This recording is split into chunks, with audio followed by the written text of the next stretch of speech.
नमस्कार.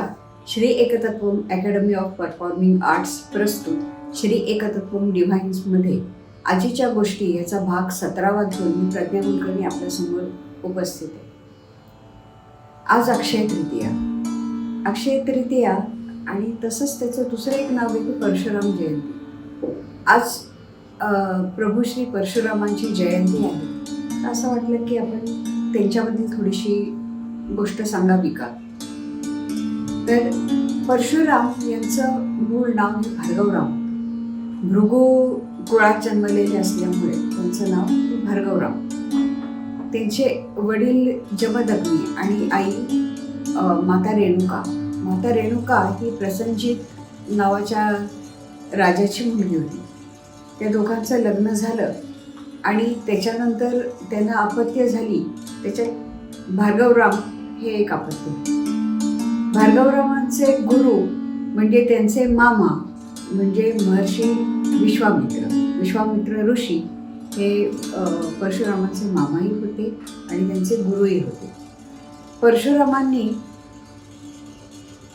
शंकराची खूप उपासना केली आणि त्यामुळे शंकराने प्रसन्न होऊन त्यांना परशु म्हणजे कुऱ्हाड दिली आणि ती कुऱ्हाड दिल्यानंतर भार्गवरामांचे परशुराम झाले.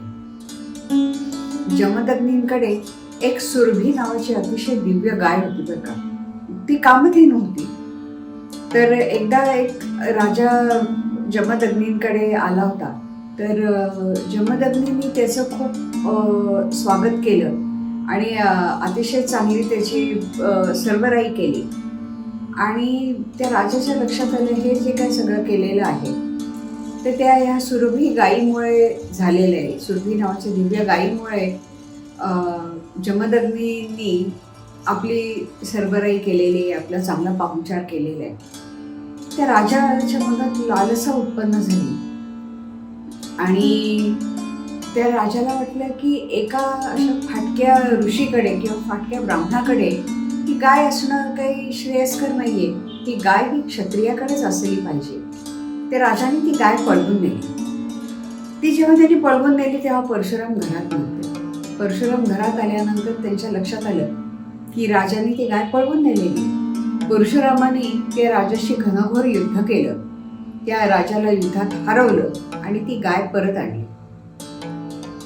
तर ती गाय परत आणल्यानंतर त्या राजाला राग आला आणि एकदा संधी साधून राजाने जमदग्नी आणि या सगळ्यांचाच वध केला. परशुराम तेव्हाही नेमके घरी नव्हते. ते घरी आल्यानंतर त्याच्या लक्षात आलं परशुरामांच्या की आपल्या वडिलांचा असा वध केलेला आहे आणि तो त्या राजाने केलेला आहे. तर परशुराम हे अतिशय तापट जमदग्नींचेच चिरंजीव होते.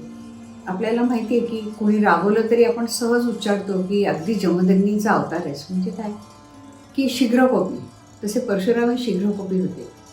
त्यांना आपल्या भावंडांचा आणि आपल्या वडिलांचा असा वध केलेला आवडला नाही आणि त्यांनी सांगितलं, त्यांनी कसा पण केला की जे क्षत्रिय जे प्रजेचं रक्षण करत नाही आणि दुर्वासना दुर्कामना ह्यांनी भरलेले आहे, आणखीन जे लोक अत्याचार करत आहेत अशा सगळ्या क्षत्रियांना त्यांनी वध केला. अशा क्षत्रियांचा आणखीन वध केल्यानंतर त्यांच्या असं लक्षात आलं की आपल्या हातून मनुष्याची हत्या झालेली आहे.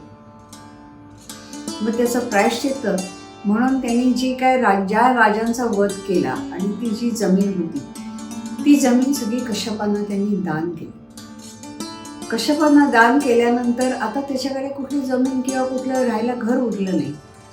म्हणून मग ते काय केले, परशुरामाने काय केलं की ते पश्चिमेच्या साईडला जिथे सह्याद्री पर्वत आहे त्या पर्वताच्या त्या साईडनी ते गेले. तिथे गेल्यानंतर त्यांना सह्याद्री पर्वत आणि अगस्त्य समुद्र म्हणजे आपण ज्याला आता अरबी समुद्र म्हणतो ना त्याचं पहिल्यांदा नाव होतं अगस्त्य बरं का. अगस्त्य समुद्र. आपल्याला हे माहितीच आहे की अगस्त्य ऋषींनी सगळा समुद्र पिळून टाकला होता. तर पिळून टाकल्यानंतर मग परत सगळीकडे हाहाकार वाजला आणि देवानी विनवल्यानंतर अगस्त्य ऋषींनी म्हणजे तो समुद्र परत समुद्राचं पाणी त्यांनी समुद्रात सोडलं आणि त्यामुळे त्या समुद्राला नाव हे अगस्त्य समुद्र असं होतं बरं का. तर काय झालं, परशुराम तिथे आले आणि त्यांनी समुद्राला सांगितलं की बाबा मला इथे राहायला कुठे काही जागा नाही आहे, तर तू थोडासा मागे हट, थोडा मागे जा आणि मला थोडी जागा रिकामी करून दे. तर समुद्राला थोडा गर्व झाला होता, तो काही मागे हटला नाही. मग परशुरामाने काय केलं की त्याचा जो परशु आहे तो असं समुद्रात उगारला आणि फेकला, ज्याला आता आपण रेक्लेमेशन म्हणतो ना. तर त्याचा पहिला जनक कोण असेल तर तो परशुराम आहे बरं का. त्यांनी समुद्र मागे हटवला, आणखीन जमीन तयार केली, आणखीन आता ती खाऱ्या पाण्याची जमीन होती, तर ती लागवडीला उपयुक्त जमीन कशी होईल ह्याचा त्यांनी विचार केला. तशी लागवडीला उपयुक्त जमीन ती तयार केली. त्याच्यानंतर त्यांनी पूर्वदूर म्हणजे हिमालयाच्या म्हणजे आसाम वगैरे ह्या भागातून त्यांनी तांदळाच्या साळी आणल्या. साळी म्हणजे तांदूळाचंच टरफलं न काढलेलं तांदूळाचं स्वरूप, त्याला साळी म्हणतात. जे पेरलं की त्याच्यातून तांदूळ येतात. तर त्यांनी त्या साळी आणल्या आणि त्या साळी लागवड करून तिथे शेतीला काय म्हणायचं त्याला, शेतीला चांगली उपयुक्त अशी ती जमीन निर्माण केली आणि तिथे त्यांनी शेती सुरू केली. आणि अशा तऱ्हेनं त्यांनी कोकण वसवलं. हे कोकण त्यांनी पार गुजरातपासून ते केरळापर्यंत असा तो जो प्रांत आहे त्याला परशुरामाने ते समुद्र मागे हटवलं आहे आणि तिथे संपूर्ण भात शेती आणि फळफळावळ किंवा ह्याच्या ज्या परशुरामांचे अजून जे ऋषी होते जमदग्नी, त्यांनी औषधी वनस्पतींचा सुद्धा अभ्यास केला होता. तर त्याही वनस्पतींची लागवड त्यांनी सह्याद्रीच्या रांगेत केली, सह्याद्री पर्वतात केली. आणखीन तो भाग अतिशय त्यांनी उपयुक्त किंवा अतिशय त्या दृष्टीने म्हणजे निसर्गाच्या दृष्टीने अतिशय काय म्हणतात सधन त्यांनी निर्माण केलेलं आहे. आपल्याला हे माहितीच आहे की सप्त चिरंजीवांपैकी एक परशुराम आहे. परशुराम हा विष्णूचा 6वा अवतार मानला जातो. म्हणजे जसं की पहिला मत्स्य, मग कुर्म, मग वराह, ही थोडीशी उत्क्रांतीवादाकडे जाणाऱ्या ह्या गोष्टी आहेत.